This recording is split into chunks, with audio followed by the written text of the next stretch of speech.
Grade 11 pre-cal, lesson 43, simplifying radical expressions. So what we're going to do here is we're going to talk about like and unlike radicals. So a little bit of review. The symbol is the radical symbol. What's underneath the radical symbol is called the radicand. So in this case, the radicand is 7. The little numbers are up here. So if this is a square root, but we never put in the 2 because we're really lazy about it. But if it was a 3 or a 4, that's known as the index. Okay. So what makes like radicals is they have to have the same index and they have to have the same radicand. So in this case, right, we have the square root of 7. In this case, we have the square root of 7. The only difference is there's a 5 in front of this one and a negative 1 in front of this one. So those are like radicals. Over here, unlike radicals, even though they have the 2's in the front and they're both indexes of 2, both square roots, this one's a 5 and this one's a 3. They have different radicands, so they are unlike radicals. Okay? This one here, cube root of 5x squared, cube root of 5x squared. This one has a 2/3 in front of it. This one has a 1. Doesn't matter. They are like radicals. Here, we have 4th root of 5a and the 5th root of 5a. So the radicands are the same, but they have different index. So they are unlike radicals. Okay, so now what we're going to do is flip the page. We'll talk about simplifying. This is something that was learned in grade 10. We're just going to cover it again in grade 12. So, sorry, grade 11.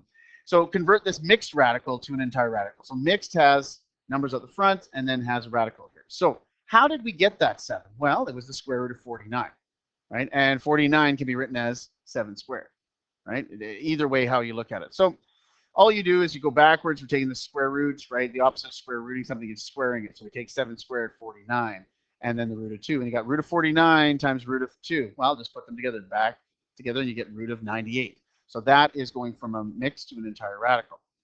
Here, we have a to the 4, and then we have the square root of 8. Now, careful, a to the 4. We didn't get that by doing a to the 16, right? Because you got to remember your exponent rules. Your exponent rules are, okay, if I have a to the 4 and I times it by a to the 4, I have the same base and I'm multiplying. So what do I do with the exponents? I add them. So a to the 4, we square it, is a to the 8th. Okay, so we can take the square root of a to the 8th. It's a to the 4. So we change that one to a to the 8th times the root of a. What's above this a here? There's a 1 up there, right? We don't write it in. Same base. What are you doing with the exponents? You add them. So we end up with a to the 9. The square root of a to the 9.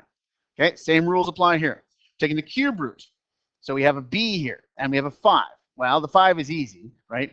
5, you would just cube it, and the b, you would just cube it. Okay, so if you look under here, we take the 5b and we cube it, which means 5 cubed and b cubed. Okay, so then we have cube root of 5 cubed b cubed times cube root of 3b squared. Okay, well, just do the math. B to the 3 is 125 times 3 is 375. B to the 3 times B to the 2. Again, you're not multiplying those exponents. Same base you're multiplying, so you add those exponents. We end up with B to the 5. Okay. Last page. Now we're going to go from entire radicals to mixed. So this one you're looking for, okay, I got root of 200. What number can I take the square root of that works really, really nice? Well, there's a square root of 100. So I can take the 200 and break it down to 100 times 2. What's the square root of 100? 10. What's left over? Root of 2. Now, the biggest mistake I see is when you take the square root of 100, get rid of the symbols. It's now just 10 by itself. You've actually done all the work. Okay. 4th root of c to the 9. Okay. So there's a couple ways to do this. One way is to convert, right, to rational exponents. So if you remember, the 4 goes down as the denominator, the 9 goes up the top as the numerator. Okay, so I have 9 over 4. I could break that down to 8 over 4 plus 1 over 4, right? I just broke the fractions down. C to the 8 over the 4 times c to the 1/4, right? Because when you're adding, that's the same as multiplying with the same base. 8 over 4 is 2, and 1/4 just stays the same. C squared, leave it as is, and convert c to the quarter back into radical form, right? The 4 goes to the front, it's the index, the 1 goes inside, and then you have an answer there. Another way to look at this is you could just break it down this way. What can I take the 4th root of? Well, that would be c to the 8, right? Because c to the 2 times c to the 2 times c to the 2 times c to the 2, all the same base. You have the 2's, you're multiplying, so you add all those up.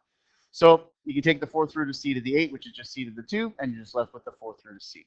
This is a faster way of doing it, but if you struggle with it, you can always put it in rational exponent form. Okay, bottom one here. We have the square root of 48 y to the 5. Okay, 48, what does it break down to? 3 and 16, that works because I can take the square root of 16. What about y to the 5? Oh yeah, I can break that out as y to the 4 times y to the 1. So what I can take the square roots of is the 16 and y to the 4. Square root of 16 is 4. square root of y to the 4 is y squared, and what's left over underneath the radical symbol, right? 3y is your radicand in this case.